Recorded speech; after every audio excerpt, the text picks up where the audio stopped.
오늘의 10분 말씀. 예레미야 32장 1절로 15절입니다. 전장 30장, 31장은 하나님께서 심판 이후에 이스라엘을 반드시 회복시킬 것을 약속하셨습니다. 특별히 31장 마지막 부분에서는 예수 그리스도를 통해 이루어질 새 언약을 강조하셨습니다. 그리고 오늘 본문 32장은 남유다의 마지막 왕 때에 집중합니다. 그리고 예레미야를 통해 곧 닥칠 남유다의 심판과 시드기야 왕이 바벨론의 포로로 끌려갈 것을 예언하게 됩니다. 시드기야 왕은 바벨론이 세운 꼭두각시 왕입니다. 그는 약 11년을 통치합니다. 하지만 바벨론에 항복하라는 하나님의 말씀을 무시하고 오히려 본인을 왕으로 세워진 바벨론 느부갓네살 왕을 배반합니다. 그 결과 유다는 멸망당하고 그는 폐위되어 바벨론으로 끌려가 두 눈이 뽑혀 죽임을 당하는 비참한 최후를 맞이하게 됩니다. 오늘 본문 예레미야는 두 가지를 예언합니다. 첫 번째, 남유다의 마지막 왕 시드기야가 바벨론의 포로로 끌려가게 될 것을 예언합니다. 그로 인해 예레미야는 투옥이 됩니다. 그리고 감옥에 있는 예레미야에게 하나님의 말씀이 찾아옵니다. 그것은 두 번째 예언인데 친척의 땅을 사라 명령하십니다. 이것은 이스라엘이 심판 이후에 반드시 회복될 것을 예언하는 행위적 예언이 되는 것입니다. 오늘 본문을 통해 우리들이 생각해 볼 수 있는 것은 두 가지입니다. 첫 번째, 저와 여러분들은 어떤 시대 속에 살아가고 있는지 인지할 수 있어야 합니다. 두 번째, 그런 상황 속에 어떤 말씀을 붙들어야 하는지입니다. 예레미야 선지자는 거짓 선지자들이 회복을 말할 때에 그는 심판을 전했습니다. 그리고 오늘 본문에서 보시면 이스라엘이 바벨론에 포위되고 곧 멸망을 앞두고 있을 때 예레미야는 오히려 회복을 전합니다. 그럼 저와 여러분들은 지금 이 시대에 어떤 말씀을 붙들고 어떻게 살아야 할까요? 여러분들이 잘 알다시피 둘 다입니다. 심판의 말씀도 구원의 말씀도 함께 붙들어야 합니다. 왜냐하면 예수님의 두 번째 오심으로 심판과 구원이 함께 완성될 것이기 때문입니다. 그래서 복음은 항상 듣기 좋은 말씀만이 복음이 아닙니다. 또는 우리들의 마음을 항상 평안하게 하는 것이 복음이 아닙니다. 예레미야 선지자가 유다 백성들에게 그리고 시드기야 왕에게 전한 복음은 듣기 싫은 말이었습니다. 바벨론에 항복하라. 시드기야 왕, 당신은 바벨론의 포로가 될 것이다.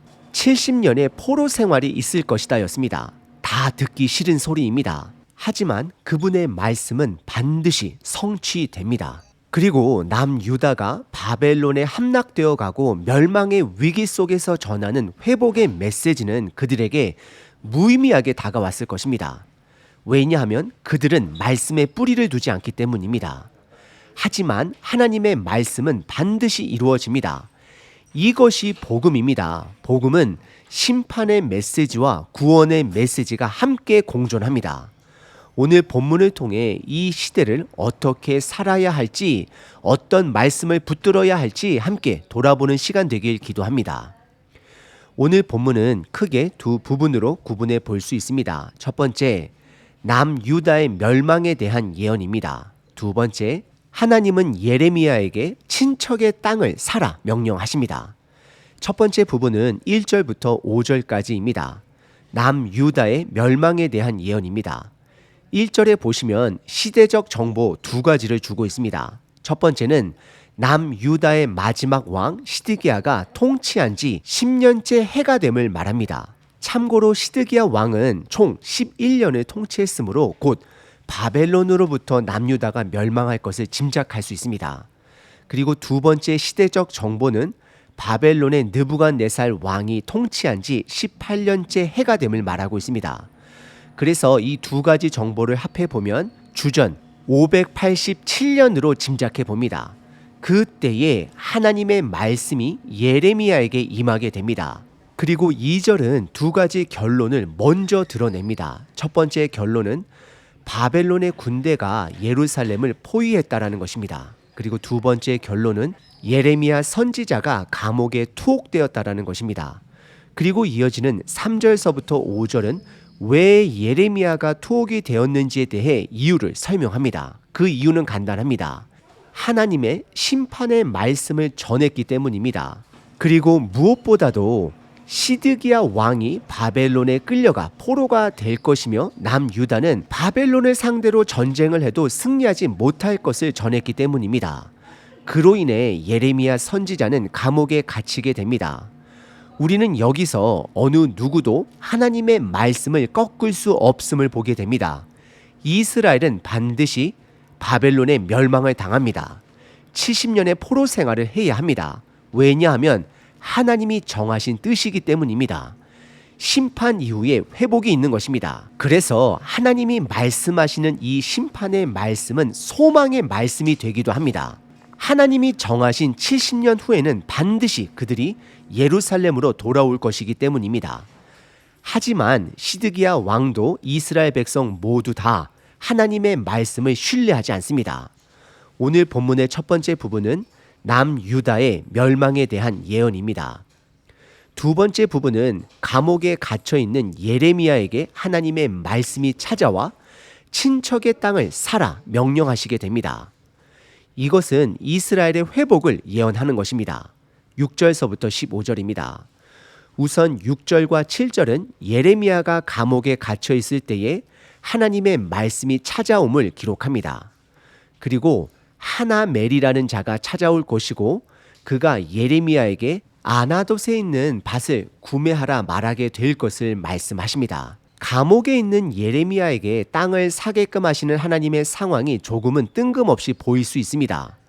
우선 배경은 7절에 보시면 기업 물을 권리라는 것이 나옵니다. 이스라엘 백성들은 그들의 땅을, 그들의 지파의 땅을 아무에게나 함부로 팔지 못합니다. 그래서 같은 족속 안에 있는 가까운 친척들의 순서에 따라 땅을 팔아야 하는 법이 있습니다. 그리고 지금 현재 남유다는 바벨론의 포위를 당한 상태입니다. 사실 그 땅을 팔려고 하는 하나멜은 피난 준비를 하기 위해 땅을 주변 친척들에게 팔려고 하는 것일 수 있습니다. 그리고 예레미야 입장에서는 곧 바벨론으로부터 빼앗길 땅을 산다라는 것은 바보 같은 짓이기도 합니다. 하지만 8절에 하나님의 말씀이 있었기 때문에 그 땅을 사게 됩니다.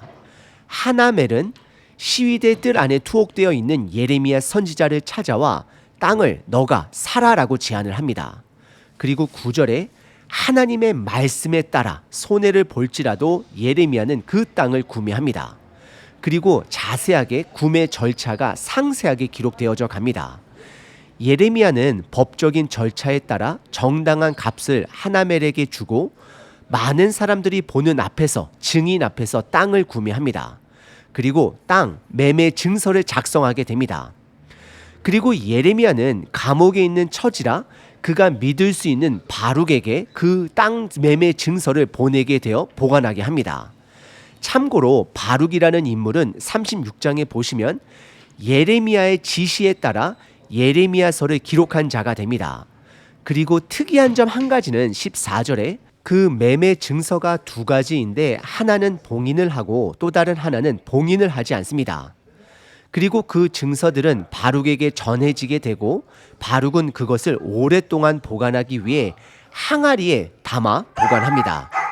1950년도쯤에 발견된 사해사본 또한 이런 항아리에 보관되어 있었기 때문에 1000년 이상이나 보관될 수 있었던 것이었습니다.